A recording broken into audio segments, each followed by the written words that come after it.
When a former SportsCenter anchor, a Hall of Fame sports writer, and a legendary coach get together, you never know who will end up under the bus.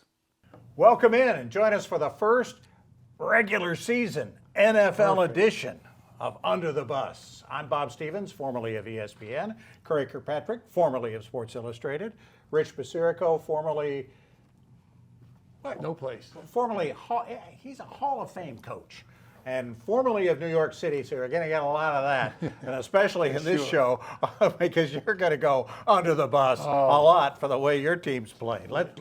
All of them. Yeah. All of them. We'll start with New York and the Monday night football game. And the Sunday night football game. And the Sunday night football And a game. Yeah, they had them on disaster. Sunday It night was and a Monday night, disaster. didn't they? It was And they were both disasters in a sense for the New York teams, although one of them won. How's that happen? Well, the latest tragedy in New York, I don't want to bring, but it was on 9/11, and I don't want to.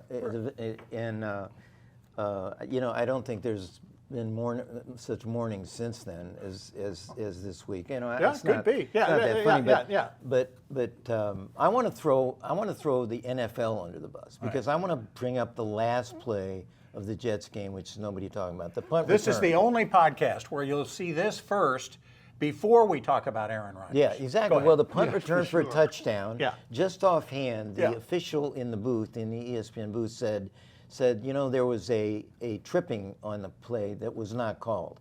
I thought the NFL reviewed every scoring play.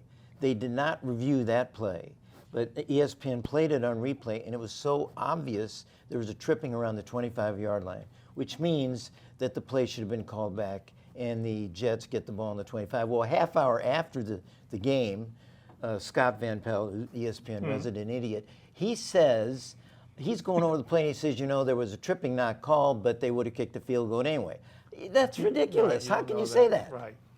You don't know. So that's my. You're that's throwing the my NFL beat. I'm throwing under the the NFL bus under the bus. right there. That's right.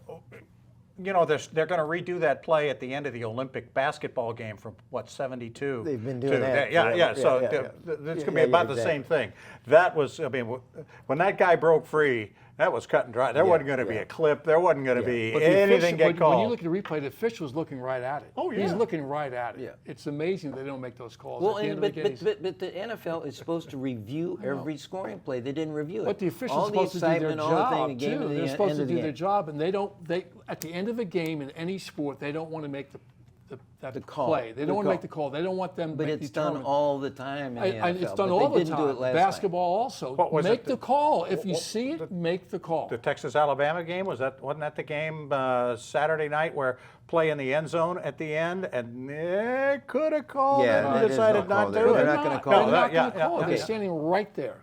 Aaron Rodgers. Yes. Give me your take. I mean, it's so sad. Well, it's very sad. I mean, he had a Your great. green isn't even the right green. I'm sorry, today. but I'm not a Jet fan. I'm a Giant fan. But that's And I'm a Giant Bills fan. I fan. should be wearing black. I should be wearing black today. And I'm a Bills fan, so I should be wearing black. But the Aaron Rodgers thing was so sad. After The all Hard this Knocks time. thing, I really started to like him a lot. Yeah, I wasn't yeah. a big fan, Everybody but after did. watching Hard Knocks, he's a super teammate, which I love. Well, he rejuvenated his whole image in Hard Knocks. It was the Aaron Rodgers show. Exactly. Which is great. And the He's players, still Phil his teammates But I'll make that love point. him. His teammates love him. Yeah. They really love him. One of the guys in one of the Hard Knocks said, Yeah. that boy is cold. I mean, that was a compliment to Rodgers of what kind of guy he is and how he looks after his teammates. And he's helping Zach Wilson without a doubt. And it looked that way the other night. For Zach sure, Wilson in the for second sure. half played really well. Better than he's played forever. in even the without NFL. Rodgers in the house at That's that right. point. He was in the and, house. And so that's why I think that's their best option. I mean, they said it's Zach Wilson's team, which is Right. what you say. While you're looking at the waiver wire to see who can be traded But he for knows and the all of system. that. He But knows the well, system. and not only does he know the system, he's better now than the Yes. Zach Wilson they all think agree. that they had. But So- how sad is it, like Oh. Curry, you said, 4 plays and he's out for the year. And now, what does he do now? Does he retire? Does he stay with the Jets and try to come back next year? Who knows? He's I hope he 36 stays. years old. I hope he And, stays.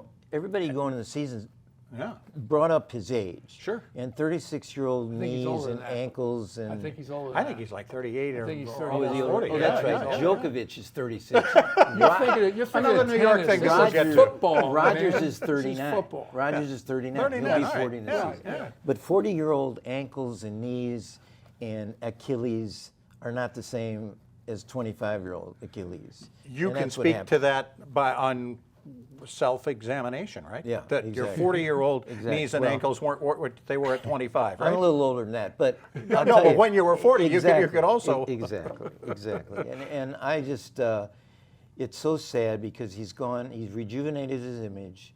You know, he went to every play in New York, went to hockey games, went to all this thing, and he comes out, and now he's got 4 plays and he's gone. It's really sad. I want to throw somebody else under the bus though while we're talking about this, and that's love my it. quarterback, Josh Allen. Yeah. I mean, that was a gimme game game, after yeah, yeah. Rodgers goes out. That game is a Absolutely. gimme. He throws 3 interceptions and fumbles the ball away trying to do all this stuff. He's the biggest gunslinger in the NFL, and he makes so many errors, so many turnovers. Curry, I think his play, even last year, they were so high on him. I thought last year he didn't play to the best of his ability, and he's starting this year off not playing very well. He's got all the talent in the world, yeah. but I don't get it. He's got good receivers, got a good offensive line. His backs are decent, Yeah. but he should be getting more out of what he did. Well, his in the last- talent is over the top. Yeah. Somebody But his pointed attitude out, always seems to be, I've got to get a touchdown on this play. Yeah. I've got to get a touchdown on this play. Right. On Every every play. play, Every he play. plays like that, and He wants the bad big stuff play. is, Yeah. Woody and Bo used to say, bad things can happen when you try to do That's too right. much. That's And right. somebody pointed out that since Brian Daboll left as his offensive coordinator with the Bills, Daboll went to be the coach of the Giants, that Josh Allen has just receded. Since that time, he's thrown 20 picks and 7 fumbled turnovers. He's got 88 turnovers, the most in the NFL since he got in the league. And he misses Daboll, I think. Yeah, the Giants missed Dabo too after 40-0. They missed him too. Well, 40-0. Speaking of the Giants, you hear Daboll after the game? Yeah, he took ownership. He said we played balls out. He said we played balls out. I'd hate to see the Giants if they play balls in. I mean, they got beat 40-0. It was 40 awful. zip. I stopped watching after. I was texting with my friends and I had to stop. They said, "Hey, it's only the first quarter." I said, "That's the problem. It's the first quarter. We get Yeah, our play butts 3 more cut," quarters. You know? I couldn't watch anymore. I was getting sick. I really Well, was and your getting boy sick. Danny Dimes, whatever they call him, he's a Duke guy, right? Right. He's a Duke guy. Yes. That's the worst beating a Duke guy has taken since UNC Since. retired Krzyzewski. Okay. You know, I'm a UNC guy. I know that. Twice. I We can tell by retired the him. colors. We Yeah. retired him twice. That's the worst Right. beating since Krzyzewski, Duke beating. So I love that. The Giants were awful in every aspect of the game. I think they were probably colorblinded by the Cowboys. What's with the bluish pants? The Cowboys wear silver. Right. You're going colors? You're going colors now? Maybe But it it was. did. I tell you what, I'm I- adjusting my set, saying what is with it? Because it's not only the wrong color, it's a bad wrong color. I mean, they could have Well, worn. you know what? It worked for them. So guess what? They will wear them again. Jerry Jones will have them wear them every game. I have a Texas friend who said when I questioned him, I says, "What's with the pants?" He says, "Oh, it's probably something Jerry's doing a new spinoff Right. where he can sell more stuff." There you And go. that's probably Well, the you're going to case. blame, but the Giants now. Okay, got beat 40-0. Right. What was their last game, Rich? Last year, They got their butts 38-7 by the Eagles. right. So it's 78, 7 You in were their just last talking 2 about. games. You were just talking about the 78-7 in head their last coach 2 being games. such a good coach with your man. Who do the they play? quarterback. Who do they play next? They play at Arizona, which they Ooh. should win. Then they have to play San Francisco. So if they don't beat Arizona, they're going to be 0-3. Are they going to stay out there for the week? They better do which is something. probably, if they lose to Arizona, they They- darn well they better will- stay out will there for stay the out week. there, 'cause if they come home, they won't survive. It was sad. I've been waiting 6 months for this game to happen, and I shut it off after the first quarter. It was Arizona that Before was the first. supposed to be that bad, and they actually played That's And right. they balls did, out. and they won the game. They won their game.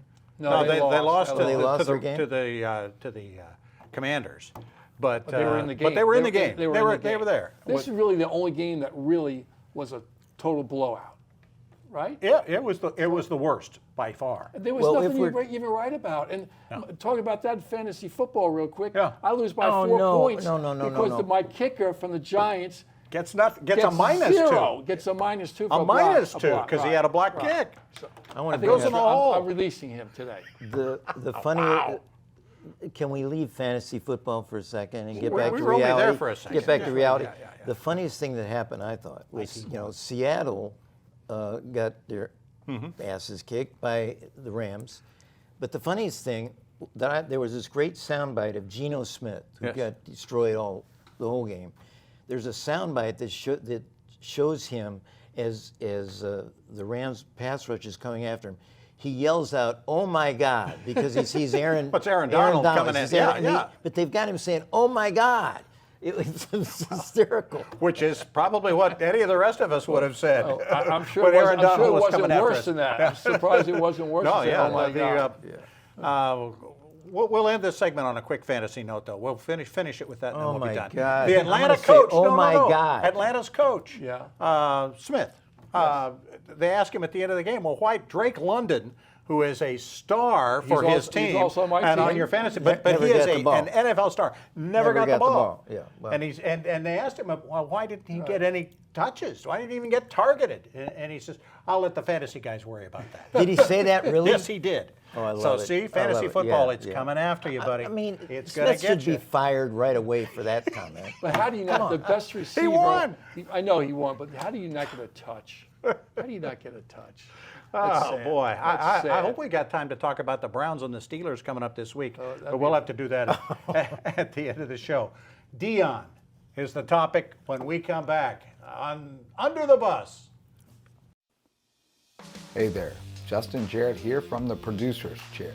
I'm the founder of Loco Media LLC and publisher of locosports.com, and I would love to feature your business, product, or organization on this show and across our network of multimedia platforms.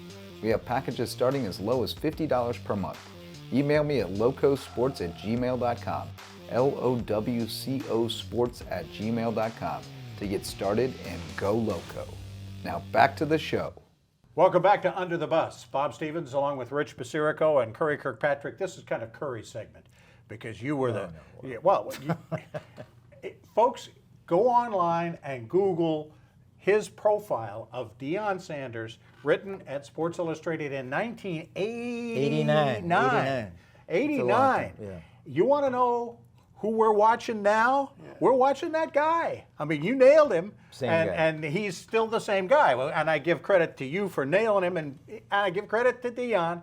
He hadn't changed. No, he's still the same guy. Tell us about Deion Sanders. Well, I would put out this, that Deion Sanders has been the face of American sports in September. I mean, he's been the biggest story. Yep. You know, they win the first game, they win the second game, now they're going to play their rival, Colorado State. Both ESPN and Fox pregame shows are going to be in Boulder this week. That's how big this guy has gotten. But he's always been this way. You know, I did this story when he came to the Falcons. He was playing for the Yankees. He's the only guy ever playing the World Series and the Super Bowl. He's been prime time since high school. I pointed out in the story, you know, he was a great baseball player in high school. He was a quarterback in high school. And of course, they turned him into a cornerback and became the greatest cornerback in history. But in high school, he also played basketball. He put 30 on somebody one game, and the other team started to say, this guy is prime time. This was in high school. And his teammates started chanting prime time, prime time. That's when he during got his his name. basketball game. That's where he got his name. During a basketball. I don't know if you saw this, but they played his pregame speech, the first game, which was against TCU. They played his pregame speech, and he would say to his team, it's about us. It's not about the media, it's about us. It's not about the opponent, it's about us. It's not about the fans, it's about us. Then he said, the guy next to you is a hero. He's talking to his team. The guy next to you is a hero. The guy next to you is a dog. He went on and on. He got louder and louder, this pregame thing. It was like a combination of Billy Graham and Little Richard. I mean, this guy wanted his motivation. Now, he's played 2 games, one in which he was a big underdog and one in which he was a favorite. Yeah. And he does motivation for both games. As a coach, I want to ask you. Sure. How did you motivate guys when they were underdogs and then when they were favorites? Was it different? Absolutely, without a doubt. When you're the underdog, you got to convince your players that we can beat this team. And we used to say, upsets happen every week. Every week there's upsets. You got to, when kids don't think they can win, you're not winning. I can tell you that right now. And his big thing is, I believe. You know, one of the things we used to tell our players, there's 3 things that have to happen for us to win. You got to believe in yourself, you got to believe in each other, and you got to believe in the coaching staff. If one of those 3 things are missing, you're not doing very well. And his players believe in him, and he believes he's going to kick anybody.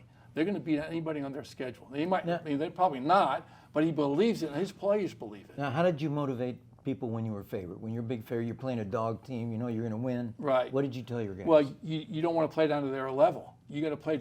You got to bring our A game every time. We're not playing down to their level.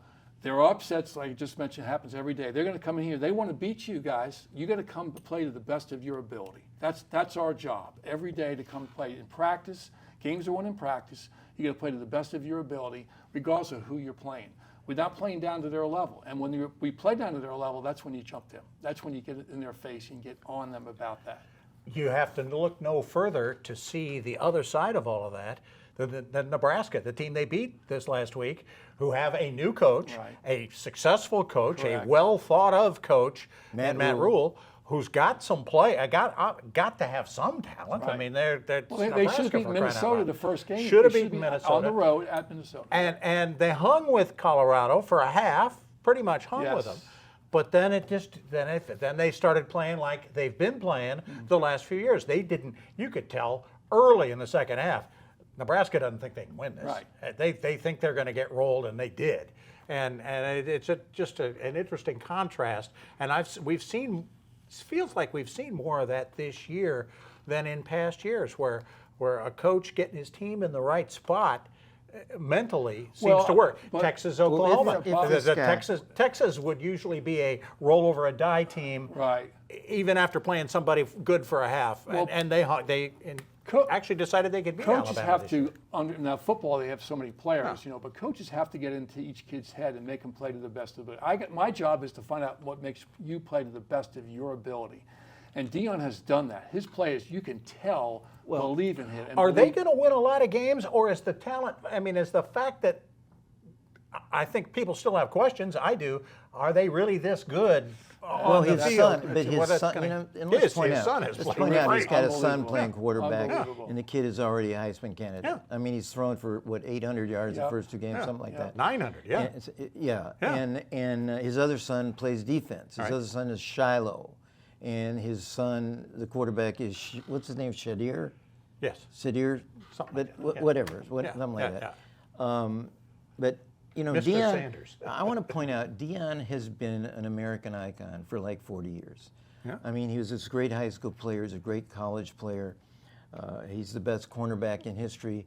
He played, as I said, he played in the World Series. And if he goes on to be a great coach, if he, you know, and he did it at Jackson State, he's now doing it at Colorado.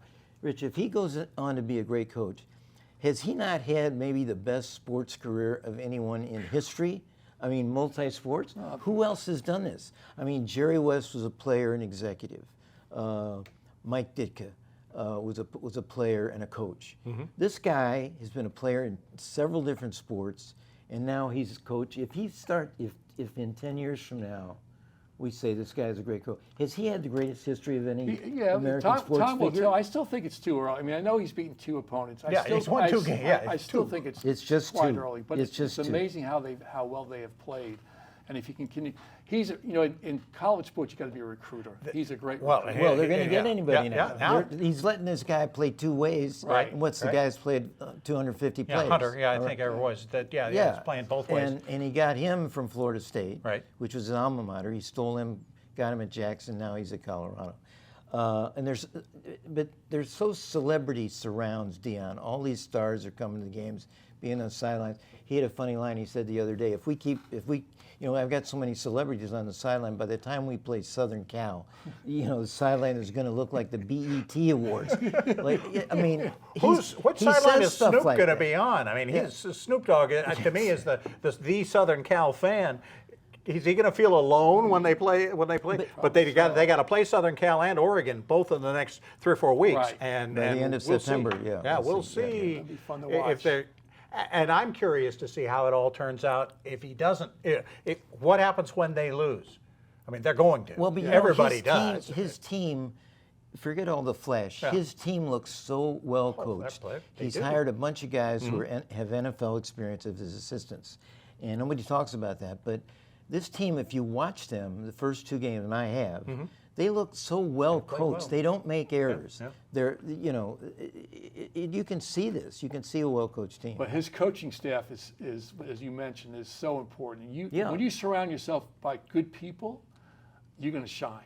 You're going to shine. And you have to have, obviously, you're as good as your players. You have to have good players. Now, to give him credit, he has his teams prepared, but his coaching staff is tremendous. Because I don't see him as an X's and O's guy on the sideline. He's a CEO, and he's got good people, obviously, working for him. He's also got a great player that never plays. He's got one run. He's got the greatest name in the history of sports. His name is Crevassier Smoke.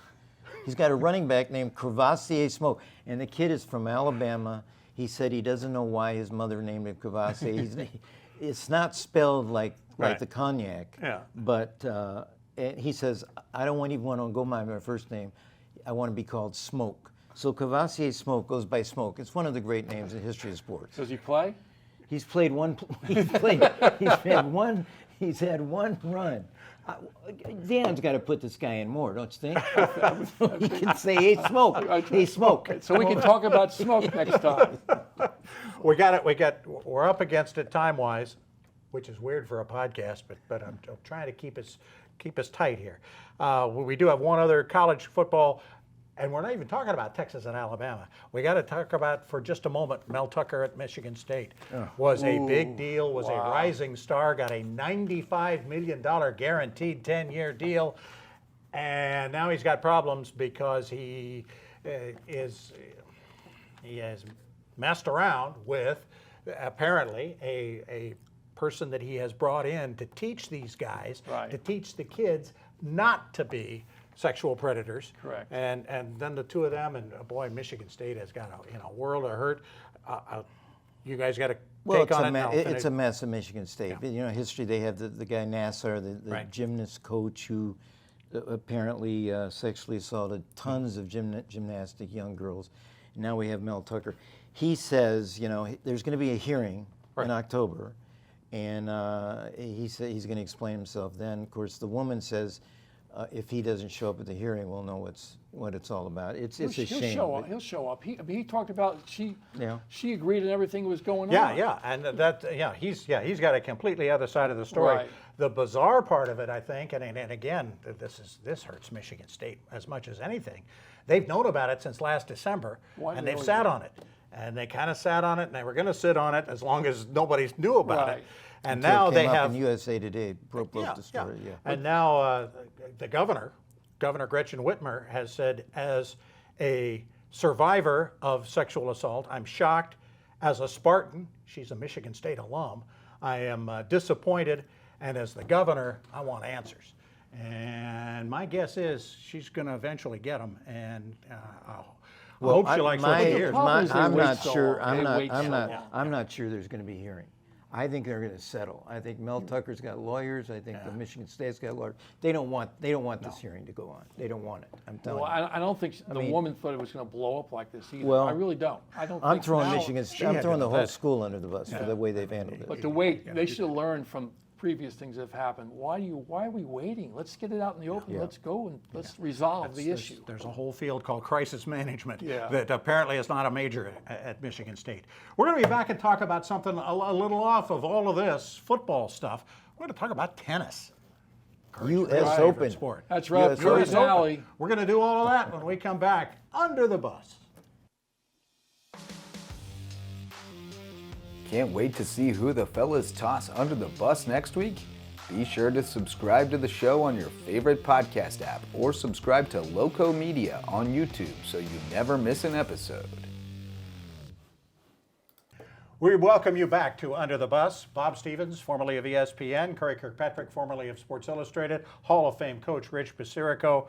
Now we're just lobbing it up to you, literally. US Open tennis this past week. Of great storylines. Well, yeah, everybody's asking, is it a bigger storyline that Coco Gauff won the women's at 19, or that Djokovic, the Joker, won at 36, his 24th major? I think he's separating. Is he the best of all time? Well, I'm a Federer guy. I'm a Nadal guy, as is most people. I don't think Joker's made as many friends as those guys did, but he's made himself more likable.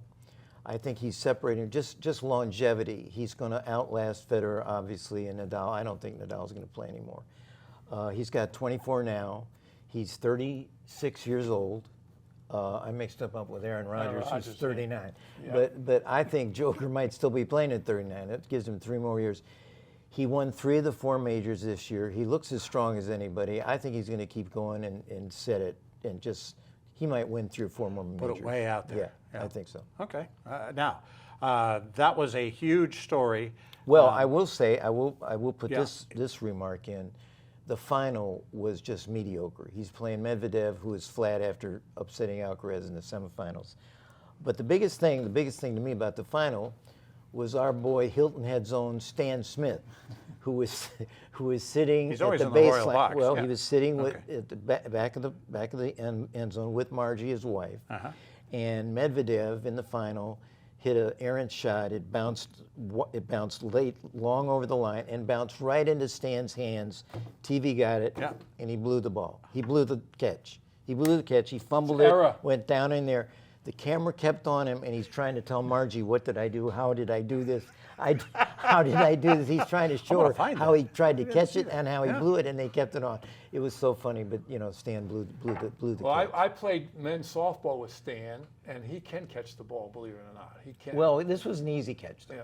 And he blew it on national TV. It's an error. I mean, come on. It's an error. Yeah, What can well, you say? And people know now that Stan is not a shoe. He's a real person. So Yes, that's good. maybe he did it for that. Actually, he probably did it because he knew he was going to get 20 more seconds of TV time, and that's the way Stan rolls. But American men, American men came to the well. fore. We had 4 guys in the last 16, and the 5th guy, they had a 5th Flukes, guy. are they good? Are they that good? Well, I think Ben Shelton was a left-hander, hitting 140-mile-per-hour serves.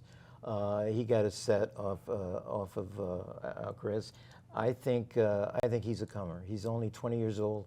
He won the NCAAs at Florida last year. He's a terrific personality. We have Francis Tiafoe, who's supposedly our best guy. Shelton beat him. Tommy Paul is another guy, and of course Taylor Fritz, who looks like a movie star. But there's a fifth guy, and I want to shout out my UNC tennis team. His name is Rinky Hijikata. He's an Australian. Rinky. What kind of name is that? He also made the final 16. Rinky Hijikata. I don't know. He should be. I hope he's not related to Smoke. Yes, I doubt it. But no, American men really showed out, and of course, Coco Gauff, our American woman, 19-year-old teenager, is now the face of women's tennis, and it's a great thing. We've been looking forward to her since she was 15. She's been. I mean, she's 19 and she talks and acts like she's 29. Right. That's the thing that most impressed me more than her game was just her demeanor and her poise. I mean, she doesn't crack. You might beat her, but she's not going to give it to you. But I was really impressed the way when she spoke after, how she thanked a lot of people. Well, and you wanted to mention, I think the girl she beat in the final, Sabalenka, I think she's the best player, just talent-wise. But she's one of these head cases. I mean, she got the first set in the final off Coco, and then Coco just mentally took over the match. Sabalenka, as I said, I think she got in all 4 majors, she got to at least the quarterfinals. Quarters, maybe. Unlike anybody else. Yeah. And there was a lot of controversy after the ceremony. She went in the locker room and smashed a racket, and they got film of it. And a lot of people said they shouldn't have even released the film. I want to point out Netflix. A lot of people said Netflix is doing a second series on the tennis tour, and the way Sabalenka came in there and just she 45 came up minutes later. 45 minutes later. Point out what she said about her coaches. Well, in the interviews afterwards, they talked to her first because she was the runner-up. And she said something about, instead of thanking our coaches, she said, well, yeah, I think I'm going to have to fire my coaching staff. Like, But everybody laughed. I Rich. know, That was I a know funny she line. did It was a funny that line. way, but still, come on. I mean, coaches can do so much. I mean, they're not the ones hitting the ball in the net or hitting the ball over the end line. You know, there were a lot of unforced errors by her, which I just thought that wasn't good. Well, she's also from Belarus, so automatically she's a villain. Right. But she's a really neat character, and I like her. And Well, the I thing just at the like end, though, throwing when her she under the went in the bus. locker room, she smashed her. This is a half hour after the ceremony, Yeah, right? more than She's that. smashing her racket, but she took the racket out of the bag. There was no emotion. She just banged it on the floor, then went and put it in the wastebasket. Oh. It was like, I'm McEnroe not sure. never. I'm Wait a not minute. sure. McEnroe never did that. He Yeah. never not cleaned sure. it all that up would and have been on put the it away. court with McEnroe. He would have done it right on the court. Is he still the greatest I'm racket not sure that was smasher in Netflix. you've ever known? Who, McEnroe? Yeah. Or is there a better Connors one? was pretty good. Connors was good. pretty Yeah, good. yeah. The kid from Australia, the bad boy from Australia, is really good, smashing rackets. It's still the greatest smash of all time. It has to be. Is it tennis? Now I go Is it blank. tennis? No, baseball. Baseball. We were just talking about Dion, and Oh, the I'm guy goes blanking. in the dugout? Not Herschel. The guy goes in the dugout and breaks the dugout up. No. Over his knee. Yeah, over his knee. yeah. Who Just- smashed the played football, the played bat baseball. over his Bo knee? Jackson. Bo Jackson. Bo I'm Jackson. sorry. How can I go blank on It Bo was like a Jackson twig. for 2 whole minutes? I still wouldn't get it. But the first time he did that, You were still thinking just of after a smoke strikeout, I just said, "Whoa!" It was like a That's twig. Good. It was Yeah. like a twig. Yeah. That's still the You best. see how smash. big his thighs are? Yeah. It wasn't hard Oh, for God. him I- either. Yeah. I saw him in person playing basketball. Oh, and, boy. One of his thighs is bigger than us together. Yeah. He's huge. How did we get from tennis to Bo Jackson? That's the one sport. I was just It's the going to one sport he didn't smash play. it, I think yeah, it's one yeah. sport he didn't play. What I was going to do was I was trying to get to baseball to wrap things up. I was going to throw under the bus the national media for saying absolutely nothing yet about the 50th home run hit by Matt Olson of the Braves. 50 home runs. Right. If Aaron Judge hit his 50th home run last night, we might not even be talking about That's Aaron 'cause Rodgers. he's from New York. Because he's from New York. Well, and nobody But knows him because he was traded for Freddie Freeman, who was an Atlanta hero. Now he's a Los Angeles hero. He's like an American hero, Freddie Freeman. Everybody loves And this Freddie guy Freeman. was traded for Yeah, him, yeah. and that's why nobody knows him. he's not a bad guy. No, he's a great and player. he's hitting 50 homers on a team. He's leading the team in home runs. That's going to break the record for Right, home runs. right. I mean, he's And a Acuna big Jr. dog. is the best player in the team, probably the best player in Yeah, so baseball. he might He's not even also, be the best player His on the teammate is also probably the best player in baseball. So that's another So reason. he's getting poor no Matt, love. Yeah, poor Matt Olson. But if he he was in New York, except on the first or and the LA, 15th, he's yeah. still getting. He's doing okay then. Final. Anyone to throw under the bus? You really haven't done it much at all. I want to throw a guy over the bus. Throw a guy over the Another star of the U.S. Open was Coco Gauff's coach, a friend of mine named Brad Gilbert, who's also Sure. an ESPN. He went from being an ESPN announcer to being Coco's coach in the same hour. I mean, I think it's a conflict of interest, but Brad Gilbert is really a funny guy.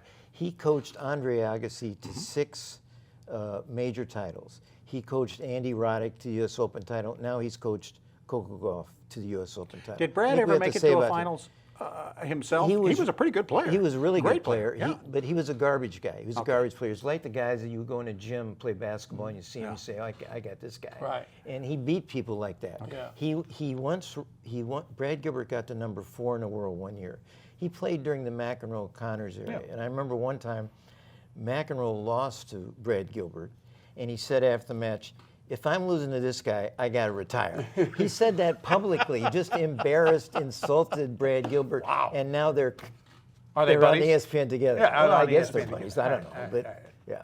Nobody under the But- bus for Oh, you? yeah, Bruce? absolutely. Brad Gilbert's my guy. Besides your coach of the Giants? Well, no, the offensive line of the Giants Yeah. did an awful job. I mean, I don't care who you have back there, quarterback-wise, Jones, Barkley. If you don't give them time, they're in trouble for the rest of the season. The offensive line and the Yankees, obviously, you got to throw them under the bus. This New York guy, doesn't he realize nobody cares about Yeah, the they New York care. Giants? They do Not care. outside of New York. Nobody cares about the New York Giants outside New York. Come on. And they Who don't. And cares they play about in the New Buffalo Jersey. Bills then? Well, We'll but wrap I this don't up say. before I these don't, guys come to blows. Let's go. Let's make it happen. Let's make it happen. Something else they like to do in New York, right? Boxing. Now we get to talk about the Knicks coming up soon. Wait till you get a hold of them. Oh boy. That's going to be a long season. All right, that'll do it for us on Under the Bus. Join us next week. We will be back and we will be throwing people under the bus. Under the Bus is a production of Loco Media LLC, a grassroots local media company in the South Carolina Lowcountry. The producer of Under the Bus is Justin Jarrett. Under the Bus is recorded at WHHI-TV on Hilton Head Island, South Carolina. To find out how to support our content or become a sponsor, send email to locosports@gmail.com. That's LOWCO sports@gmail.com. Until next time, go Loco!